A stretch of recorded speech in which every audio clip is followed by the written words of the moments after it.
अस्सलाम वालेकुम व्यूअर्स, आप देख रहे हैं दी जर्नलिस्ट और मैं हूं ख्वाजा आफ्ताब हसन, मेरे साथ हैं तमसीला चिश्ती। व्यूअर्स, जैसा कि आप जानते हैं कि इस वक्त दुनिया भर में एक ही मौजूद बहस है और वो है अफ़गानिस्तान में तालिबान का इक़्तिदार में वापस आना। यकीनन ये एक ऐसी लंबी दास्तान है जो 2 दहाइयों पर मुहित है और इसमें ना सिर्फ आलमी ताकतों के ज़वाल की बात हो रही है बल्कि तालिबान के कम बैक के हवाले से बहुत सारी ऐसी चीज़ें सामने आ रही हैं जिसमें दोहा मुज़ाकरात, पाकिस्तान का किरदार, भारतीय साजिशें और बहुत सारे एलिमेंट हैं जिनका ज़िक्र किया जा रहा है। पाकिस्तान में तालिबान के इक़्तिदार के हवाले से, उनकी हुकूमत के हवाले से अभी तक यही कहा जा रहा है कि हम अपने दोस्त ममालिक से मुशावरत करेंगे और फिर इसकी हुकूमत को तस्लीम करने के हवाले से बात की जाएगी। लेकिन अवामी सतह पर इसमें मिला जुला रद्द-ए-अमल सामने आ रहा है। कुछ लोग हैं जो इसको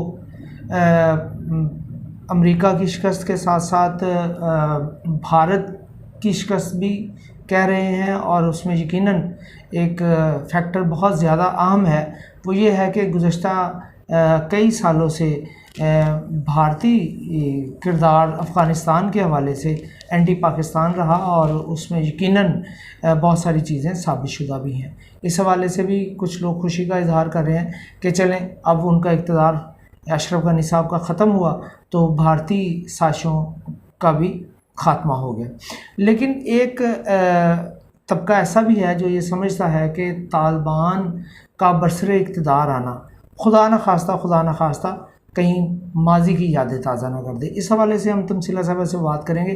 तमसीला साहबा, आपको क्या लगता है कि अब जो तालिबान है, अभी तक तो बज़ाहिर ऐसा ही लग रहा है कि इनके रवैये में, इनकी बॉडी लैंग्वेज में वो 20 साल पहले वाली बात नहीं है। अब सूरत हाल कतई मुख्तलिफ नज़र आ रही है। आप क्या समझती हैं? जी, सबसे पहले तो मैं थोड़ा जो आपने शुरू में जो बात की थी उसका हवाला देना चाहूँगी, क्योंकि ये जो बात है कि तालिबान ने कंट्रोल संभाल लिया। आपको याद होगा कि जब हमने पहले प्रोग्राम किया था और अभी यही कहा जा रहा था कि 6 महीने लगेंगे या इससे ज़्यादा अरसा भी लग सकता है, लेकिन हमने उसी वक्त कहा था कि तालिबान कब्ज़ा कर लेंगे, टेक ओवर कर लेंगे अफ़गानिस्तान पे। और ये इस हवाले से ये बात है कि इसको क्रेडिट तो नहीं कहेंगे, लेकिन ये कहा जाए तो बेहतर होगा कि हमारा तज्ज़िया दुरुस्त साबित हुआ। जैसे आज़ाद कश्मीर के इलेक्शन के बारे में हमने कहा था कि वहाँ पे तहरीक इंसाफ ही हुकूमत बनाएगी और जो है आपने देखा कि वहाँ अब सदर भी तहरीक इंसाफ का, उन्होंने भी हलफ उठा लिया है। तो ये क्योंकि ये इसलिए ज़रूरी था कि हम जो तज्ज़िया करते हैं ये वैसे नहीं करते, पूरी जो है छान फटक के बाद हम कोई बात करते हैं। अब दूसरी बात आ गई कि वहाँ जो शिकस्त की और फ़तह की बातें हो रही हैं। अच्छा, उसमें ना ख़ालिद साहब बहुत सारी चीज़ें ना मेंटली तौर पे और लोगों में भी क्लियर होनी चाहिए कि शायद लोग ये भूल गए हैं कि जब अशरफ गनी को इक़्तिदार मिला उस वक्त उनके पीछे पाकिस्तान बहुत स्ट्रांगली था। पाकिस्तान का बाकायदा बहुत बड़ा किरदार था अशरफ गनी को लाने में, क्योंकि आपको भी शायद याद होगा कि जब एक टाइम ऐसा भी आया था कि ये ख्याल लग रहा था कि जो अब्दुल्ला हैं वो जीत जाएंगे और ये पाकिस्तान के लिए बहुत बड़ा धचका साबित होना था, क्योंकि अब्दुल्ला गनी को हमेशा से अब्दुल्ला गनी कह रही हूँ, अब्दुल्ला को, जो इस वक्त जो है अफ़गानिस्तान की मसालहती जो कौंसल है, कौमी मसालहती कौंसल, उसके सरबराह हैं और वो चीफ़ एग्जीक्यूटिव अफ़गानिस्तान भी रहे, यानी उनका और तकरीबन बराबर का ही था ये अपने अशरफ गनी का। तो उस वक्त जब वो इनके जीत के चांसेस बढ़े अब्दुल्ला के, तो यहाँ पाकिस्तान में बड़ी एक खौफ की सी फ़िज़ा थी कि ये तो प्रो इंडिया है और अगर अब्दुल्ला जीत गए तो हमारे लिए मुसीबतें खड़ी हो सकती हैं, क्योंकि अशरफ गनी के बारे में ये सोचा जाता था कि पाकिस्तान के लिए उनका नरम गोशा है। और इसमें कोई ढकी छुपी बात नहीं है कि वहाँ पे बाकायदा फेवर की गई बहुत ज़्यादा, और उस वक्त क्योंकि पाकिस्तान का वहाँ बहुत ज़्यादा असर रसूख भी होता था और अशरफ गनी जीते और यहाँ सब ने सुख का सांस लिया। और आज ये बात साबित करने की कोशिश की जा रही है कि अशरफ गनी जो है वो प्रो इंडिया थे और ये सारा पता नहीं माजी क्यों लोग भुला लेते हैं। जहाँ तक अशरफ गनी की पाकिस्तान की मुखालफत करने की बात है तो वो यही था कि अशरफ गनी को ऐसा लगना शुरू हो गया था कि पाकिस्तान उनके साथ धोखा कर रहा है, पाकिस्तान जो है वो बैकआउट कर रहा है। हालांकि पाकिस्तान का इस मौके पे बैकआउट करना इसलिए भी ज़रूरी था कि पाकिस्तान खुद बहुत ज़्यादा फंस चुका है आलमी सतह पे। FATF की पाबंदियां हैं और बहुत से इश्यूज़ हैं, इस वजह से पाकिस्तान ने खुद को ज़रा थोड़ा सा साइड पे किया और जिसे कहते हैं एक ग्रेट गेम कह लें। जैसे कि इन्होंने अमेरिका ने सारा कुछ खुद संभाल लिया, क्योंकि अमेरिका वहाँ से निकलना चाह रहा था, वहाँ जो जो उसने हासिल करना था वो कर चुका था अफ़गानिस्तान से, और अब उसका ये था कि कोई वहाँ कोई सेटअप बनाए नया और उसमें से निकले, क्योंकि अशरफ गनी उनकी उम्मीदों के पे पूरा नहीं उतर सके। ये तो आप जानते हैं कि जो वो चाह रहा था अमेरिका उसके मुताबिक नहीं था, क्योंकि वो चाह रहा था कि वहाँ से जो जो हासिल करना चाह रहा था वहाँ बहुत ज़्यादा आपने देखा उन्होंने कमाया भी, और वहाँ खैर इन्वेस्टमेंट भी बहुत की और इंडिया ने भी बहुत वहाँ इन्वेस्टमेंट की, सारा कुछ किया, उधर से उन्होंने कमाया भी। अब क्योंकि अमेरिका ने इसीलिए प्लान बनाया कि वहाँ से निकला जाए और अपनी फ़ौजों को निकाला जाए, क्योंकि वहाँ जमहूरियत है और जहाँ भी जमहूरियत होती है ना, वो खालिद साहब कभी भी कोई मुल्क ये पसंद नहीं करता कि उनकी फ़ौजों को गैर ज़रूरी तौर पे किसी भी जगह पे इस्तेमाल किया जाए। मेरा ख्याल है जो बाइडन ने अपने इंतखाबी मुहिम में इसका नारा भी बुलंद किया था। हाँ जी। कि वो एक ला हासिल जंग में से अपने अफवाज को वापस बुलाएंगे, और यकीनन ट्रंप के दौर में इसके ऊपर काफ़ी सारा काम हो चुका था, और दोहा मुज़ाकरात में जो पेशरफ्त हुई उसमें जो किरदार रहा पाकिस्तान का भी और दीगर ममालिक का भी। लेकिन अभी जैसे आपने बात की अशरफ गनी के हवाले से कि अशरफ गनी जब तक इक़्तिदार में रहे कहीं कोई ऐसी चीज़ नज़र नहीं आई कि वो पाकिस्तान के हामी हैं। उन्होंने भी पाकिस्तान मुखालिफ बहुत सारी बातें की, बयानात दिए, और इस दौरान इंडियन लॉबी भी मजबूत हुई, और वो यकीनन वहाँ की हुकूमत की मर्ज़ी के बगैर मुमकिन नहीं था।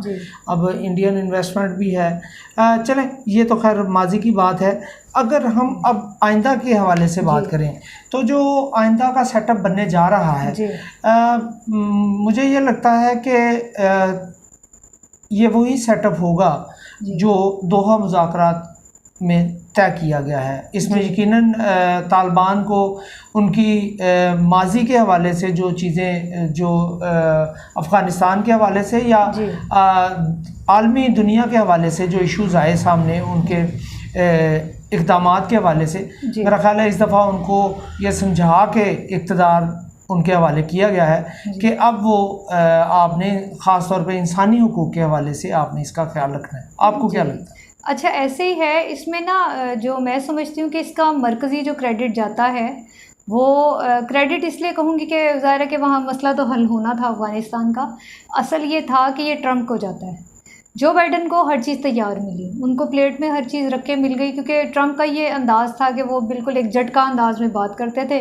उन्होंने क्लियर बात की, और जहाँ तक इनके जो है एक प्रो डेमोक्रेटिक चेहरे की बात है तालिबान की, तो जो मुल्ला अब्दुल गनी ब्रदर हैं जो कि अब वुड भी कहने के या कमिंग सदर हैं अफ़गानिस्तान के, उनका ये है कि उनके साथ जो पूरी टीम है जिन्होंने दोहा में मुज़ाकरात भी किए, वो सारे जो है ना एक पढ़े लिखे हैं, और उनके जो सुहेल शाहीन जो तर्जुमान है वो यहाँ पे अफ़गानिस्तान में अंग्रेज़ी का वो चलाते रहे, अखबार भी चलाते रहे, और वो यानी सारे ही वहाँ जो मुज़ाकराती अमल में शरीक थे या जो आगे बढ़ रहे हैं वो एक पढ़ा लिखा तबका है। इसलिए ये बात ये कि अब जो आगे जो रन करने जा रहे हैं उनके साथ यहाँ पे ऐसे भी हैं जो नहीं हैं पढ़े लिखे ज़्यादा, लेकिन ये एक उनका ना नया चेहरा, ये सियासी चेहरा है तालिबान का। अब वो ज़ाहिर है कि जब वो एक सियासी चेहरा आता है, जब आप सियासत की तरफ से जब हथियार आप एक साइड पे रख के जब आप सियासी उस पे आते हैं ना डगर पे, तो उसमें कामयाबी के चांसेस ज़्यादा होते हैं। और दूसरी बात ये कि पहले जब आए हैं इन्होंने बाकायदा इक़्तिदार पे कब्ज़ा किया था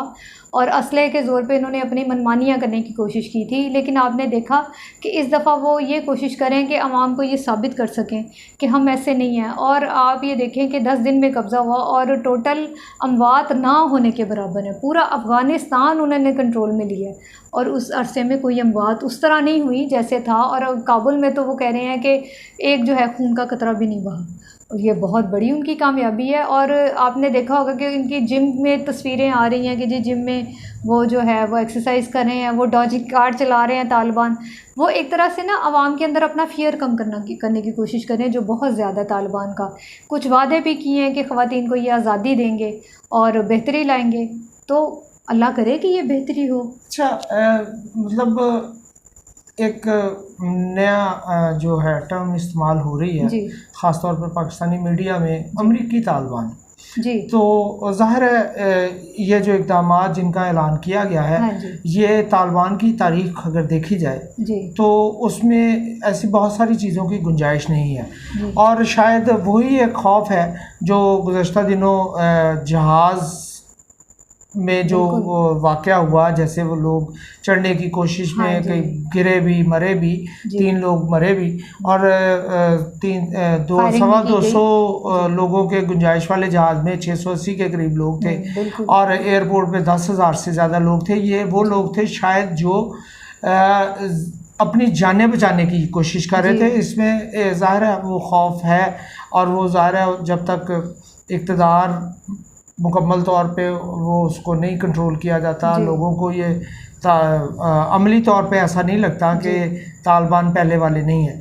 लेकिन इसमें जी आइंदा की हुकूमत के हवाले से हम देखें तो आपको क्या लगता है कि कहीं खुदा ना खास्ता जी ऐसा तो नहीं कि अशरफ गनी के हवाले से जो आपने बात की कि जी पाकिस्तान का बड़ा किरदार रहा, हाँ अगरचे जी पाकिस्तान अब भी पुर उम्मीद है कि जी अफ़गानिस्तान में अमन होना चाहिए, और जी ये यकीनन एक ख़ित्ते के लिए बड़ी अच्छी बात होगी कि अगर हाँ जी अफ़गानिस्तान मुस्तहकम होता है, जी पुरअमन होता है तो। लेकिन क्या पाकिस्तान को अब अफ़गानिस्तान से ठंडी हवा के झोंके आने की उम्मीद है? ये अगर एक देखा जाए, एक अगर एक मखलूत सा सेटअप बनता है ना ख्वाजा साहब, तो बहुत अच्छा होगा।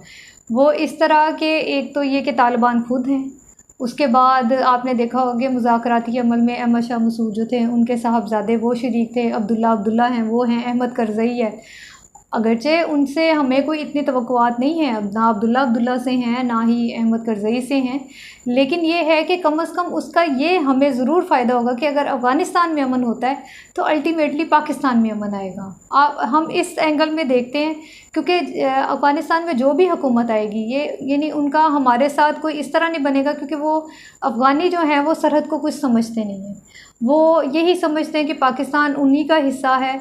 जैसे कि इंडिया के बारे में कि ग्रेटर इंडिया की बात हो तो वो पाकिस्तान को अक्सर कहते हैं जी आखिर हमने मिल ही जाना है। तो इन चीज़ों की वजह से ऐसे इश्यूज़ तो चलते रहेंगे, लेकिन जो मेरी एक राय है, जो मेरा एक ख़्याल है कि अगर मखलूत हुकूमत बन जाती है तो शायद आप यानी कि कई दहाइयों के बाद एक उम्मीद कर सकते हैं कि अफ़गानिस्तान में जो कभी हम सोचा करते थे कि अमन होगा, यहाँ से 30 लाख जो अफ़गान महाजरीन वापस जाएंगे, तो शायद एक अच्छी एक उम्मीद बन जाए। लेकिन इसका किस पे इन्हिसार है?